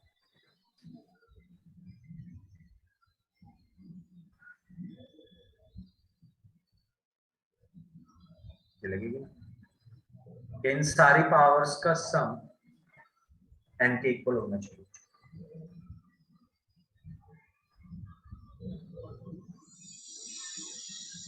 अब इसके सॉल्यूशन कितने होंगे, टोटल नंबर ऑफ टर्म्स कैसे निकालेंगे? टोटल नंबर ऑफ टर्म्स इतने जितने इन इक्वेशंस के सॉल्यूशन।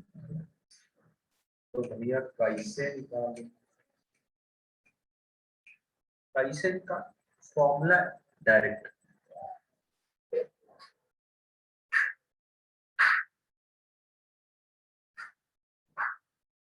इस फॉर्मूले को बड़ा अलग से लिख,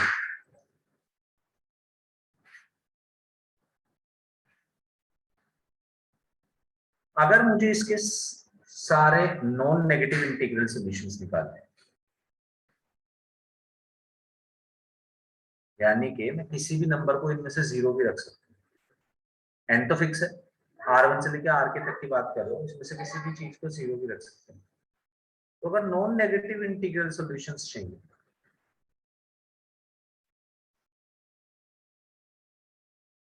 तो इसको हम निकाल लेते हैं n प्लस जितने टोटल नंबर है -1, यानी कि k टोटल नंबर है -1 n प्लस के माइनस वन सी के minus one. Non negative integral solution निकालने का तरीका। भाई अगर पॉजिटिव इंटीग्रल सोल्यूशन निकालने के लिए बोला गया है, पॉजिटिव का मतलब r1 से लेकर r के तक कोई भी वैल्यू जीरो नहीं हो सकती।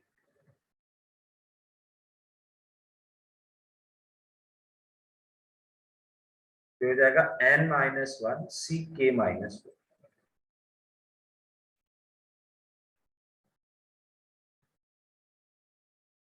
हमारे काम का यहाँ पे क्या है, ये हमें टोटल नंबर ऑफ टर्म्स दे रहा होगा, क्योंकि हमारी तो r की वैल्यू जीरो भी हो सकती है, किसी की भी पावर जीरो बन सकती है, कोई इशू नहीं है।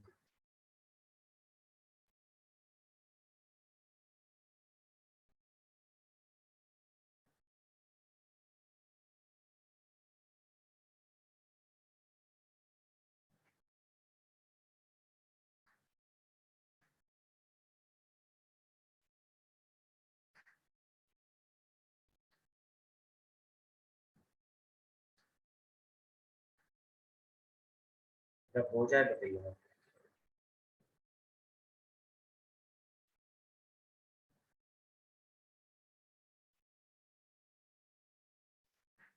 Done sir.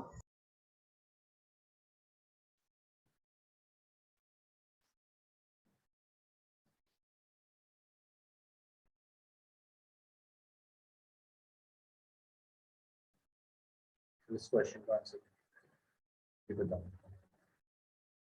पहला क्वेश्चन,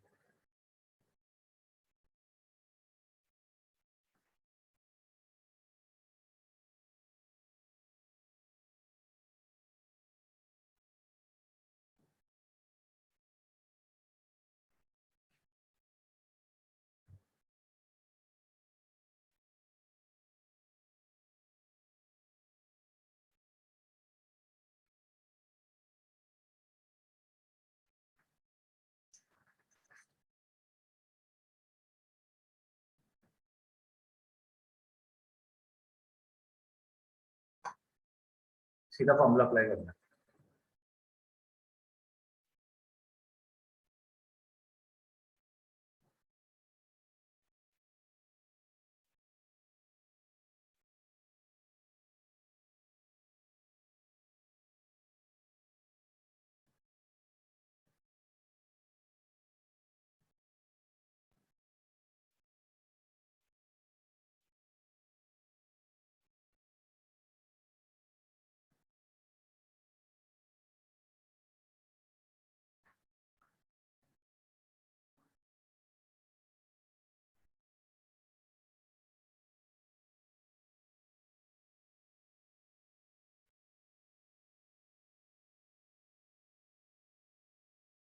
हाँ जी, number of distinct terms in x minus Y plus Z की whole power 16।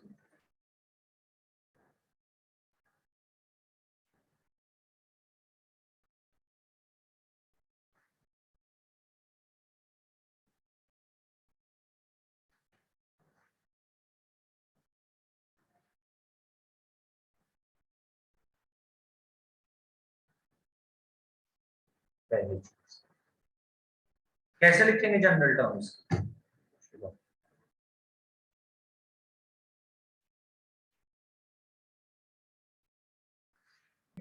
Sir formula apply करेंगे n प्लस।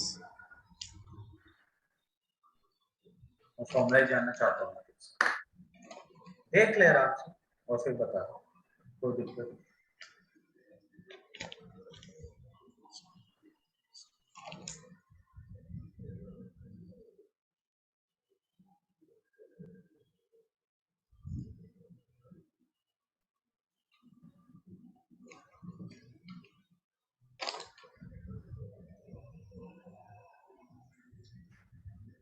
अच्छा छोड़ सारी बात, इसकी टोटल नंबर ऑफ टर्म्स कैसे निकलेंगे।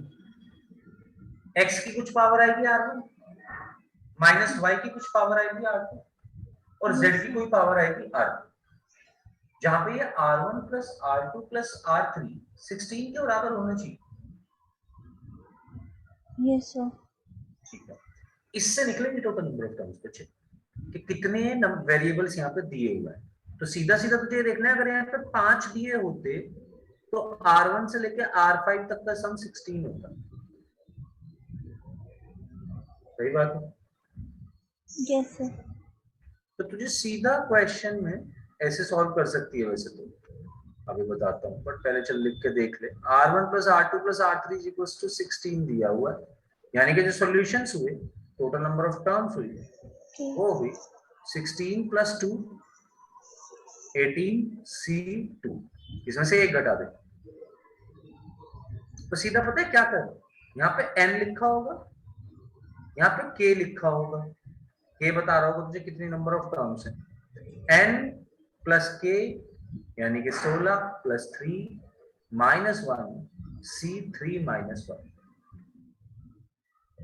सीधा लिख सकती है। समझ आई बात मेरी? Yes sir. 18C2 होगा हमारा आंसर, सॉल्व करके बन जाएगा जो भी आना होगा 150।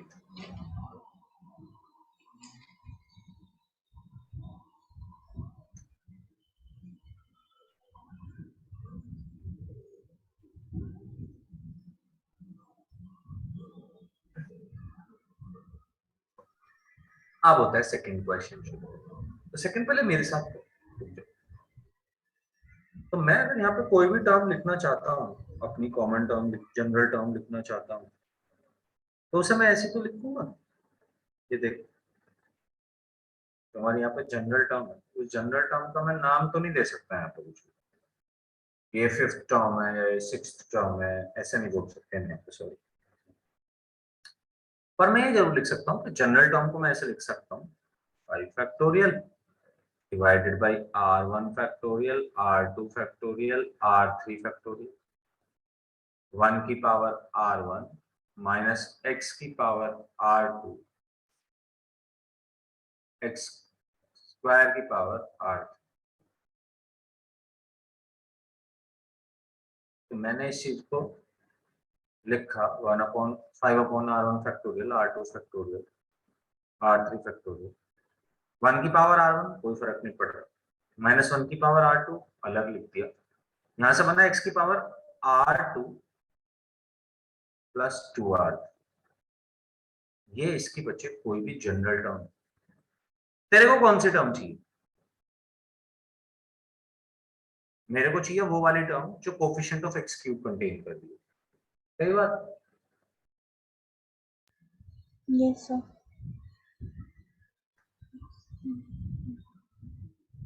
अगर कोफिशिएंट ऑफ x क्यूब निकालना है तो ये R2 प्लस 2R3 को 3 रखना पड़ेगा। Yes sir.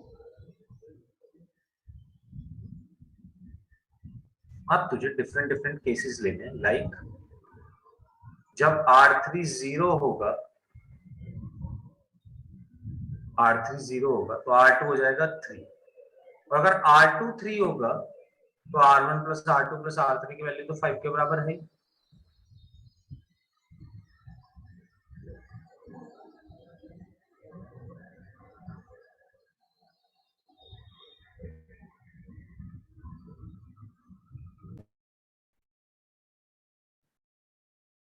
हाँ, तो मैं बताता कि R1 plus R2 plus R3 की वैल्यू होगी यहाँ पे 5, R3 हमने यहाँ पे खुद से लेके देखा 0, तो R2 आया 3, तो R1 होना चाहिए था 2, एक सिनेरियो।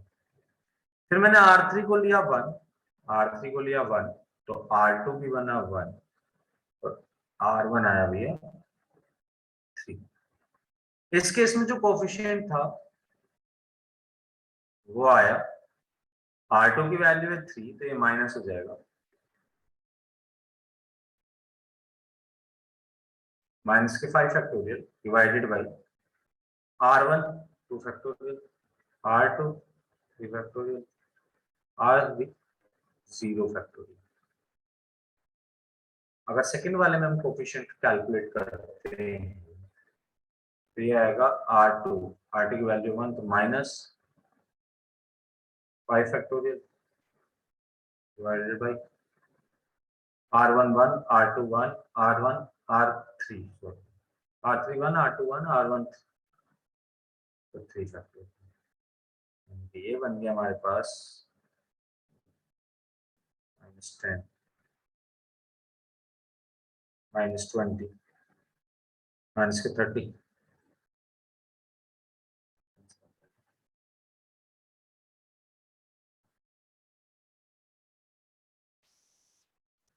बात समझ आई शिवा? ये सर समझ आ गई। क्वेश्चन और करके दिखाएंगे फिर तुम्हें। Yes sir.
यही है क्वेश्चन सॉल्व करो।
जरा इनिशियल इक्वेशन बता दो।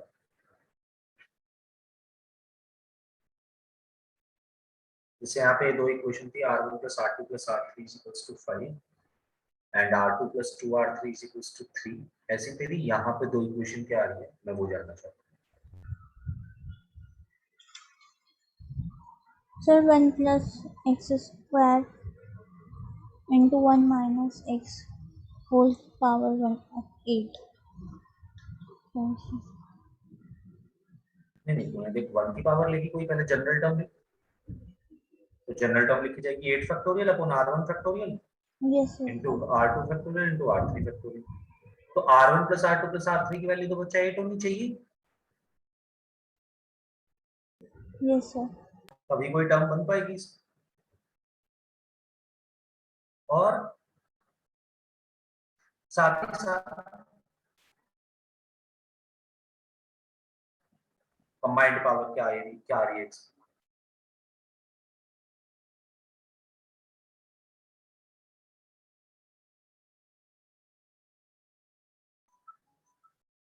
TR आ रहा है 8, वो 8 से 8 1 1 रेज टू द पावर 8 फिर ब्रैकेट एक्स स्क्वायर और फिर 1 माइनस, मतलब मैंने ना एक्स स्क्वायर को कॉमन ले लिया है।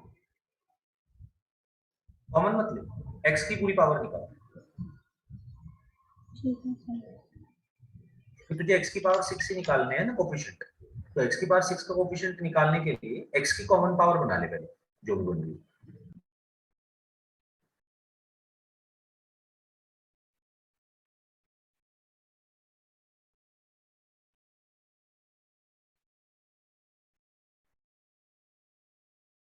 x की कॉमन पावर बनेगी 2r3 2r2 minus 3 plus 3r3।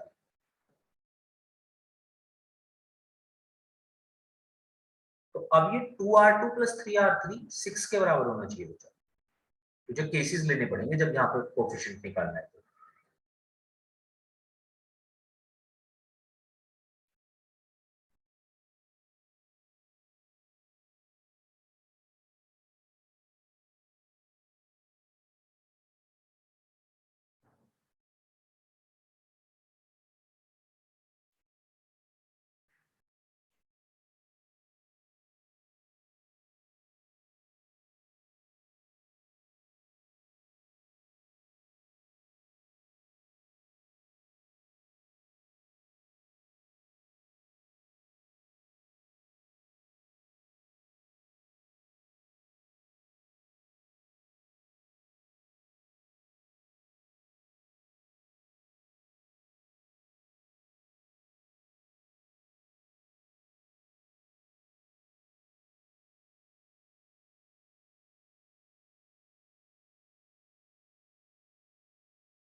Sir 2 terms आएंगी।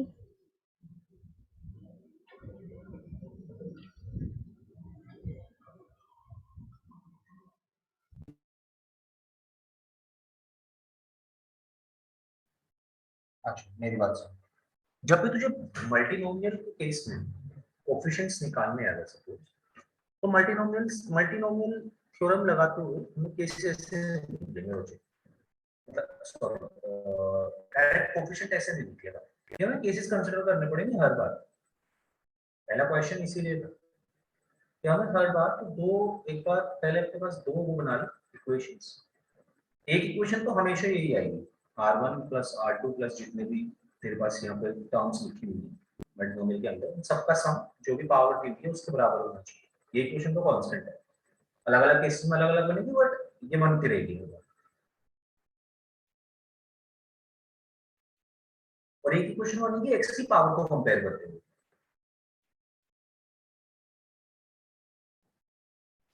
और फिर तो इन दोनों इक्वेशन के पॉसिबल सॉल्यूशंस निकालेंगे।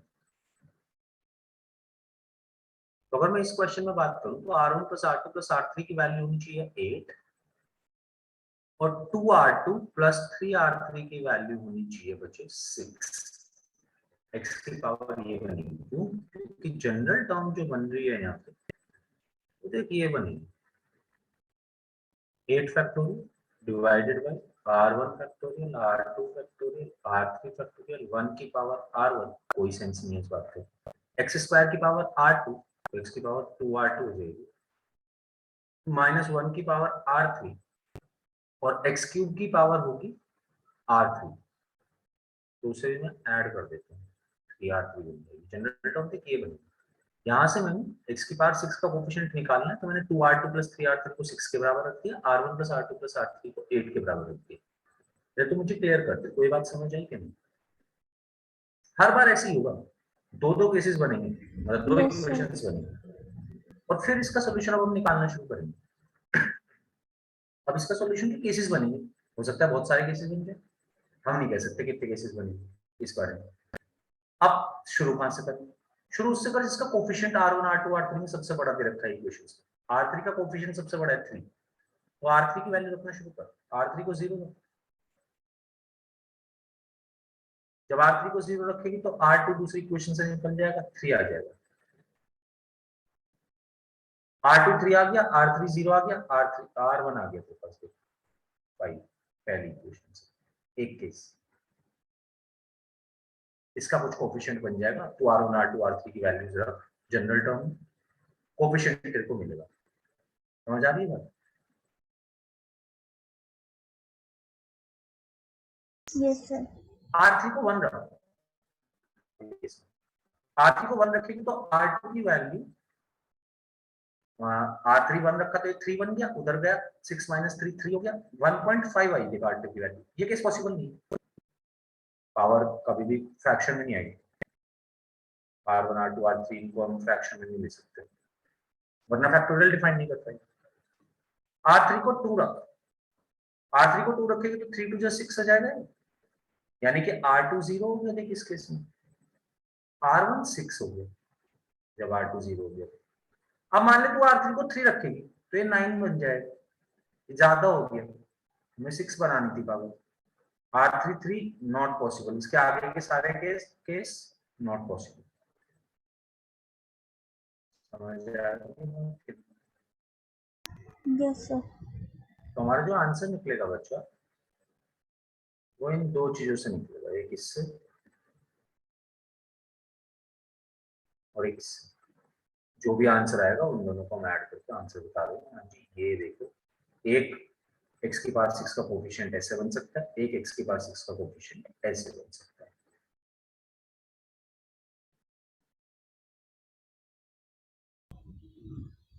सर मैं यही तो कह रही थी, 2 केसेस बनाएंगे। अच्छा, हाँ मुझे मुझे लगा, अच्छा मुझे लगा कि तू उसमें कह रही है स्टार्टिंग में, तूने ऐसे ही किया था सॉल्व। Yes sir. ऐसे ही करना है सॉल्व, तो ठीक है।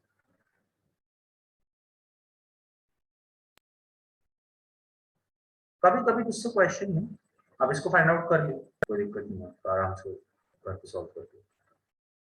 कभी कभी तुझसे क्वेश्चन में ये भी देंगे कि तुझे कोई एक्सपेंशन दे देंगे, इसी तरीके से लिख के दे देंगे और कहेंगे ग्रेटेस्ट बायनोमियल कोफिशिएंट बताओ।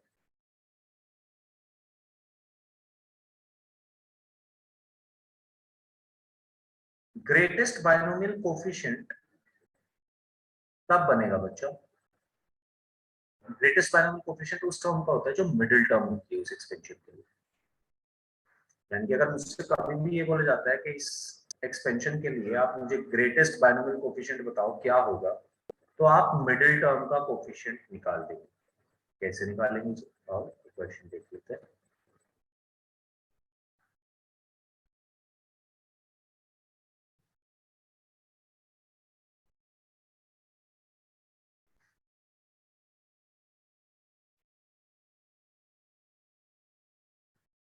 इसका जनरलाइज रिजल्ट भी लिख लेते हैं।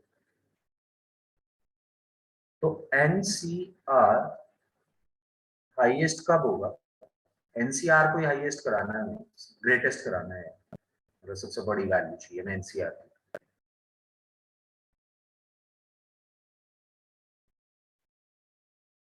अगर n है इवन तो r की वैल्यू रख दे n/2, और अगर n है ऑड तो r की दो वैल्यू रख सकती है, दोनों का कोफिशिएंट सेम ही आएगा। एक रख दे,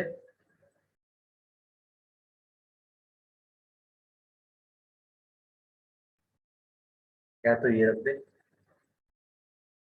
या तो ये रख दे, दोनों का आंसर सेम ही बनता है। तो मान ले वो तुझसे ये पूछता है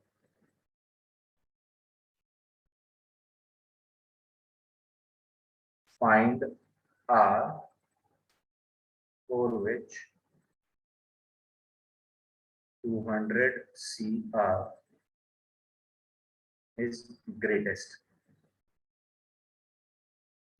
तो हमने देखा 200 CR की वैल्यू ग्रेटेस्ट चाहिए, कब ग्रेटेस्ट होगी? जब वो मिडिल टर्म दे रहा होगा। ओके, या तो टर्म के हिसाब से निकाल ले, या फिर सीधा सीधा याद रख पाए तो ये तो बहुत ही बढ़िया। 200 CR ग्रेटेस्ट चाहिए, अच्छा जी 200 क्या है? 200 है इवन नंबर, तो R की वैल्यू 100 200/2, यानी कि जब तू R को 100 रखेगी तो तेरा आंसर ग्रेटेस्ट है। 200C0 200C1 200C2 200C99 ये सब इससे छोटे होंगे 200C 100 से।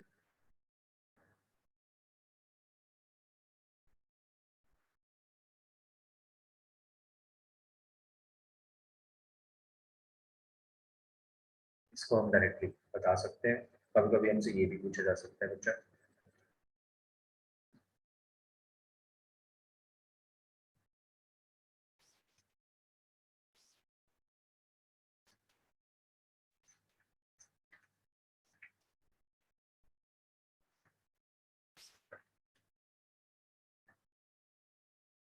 Then so ओके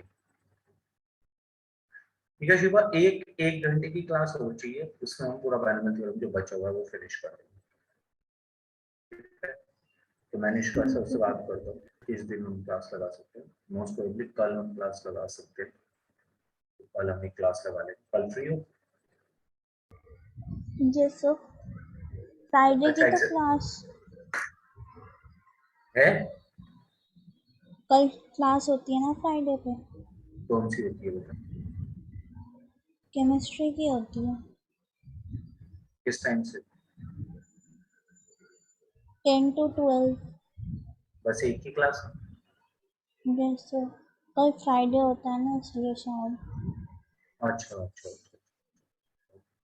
सर तो कब ट्यूसडे फ्री को हो? आप फ्री है, जेडी सर की नहीं होगी, उनका सिलेबस कंप्लीट हो गया। ठीक है, तो हम कब से रख सकते हैं, 2 से? कल हाँ यस सर, 2 बजे के बाद से करेंगे। इन्फॉर्म कर देंगे।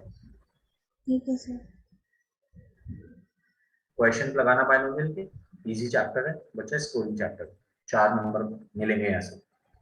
ठीक है सर, चलो bye bye. Thank you sir.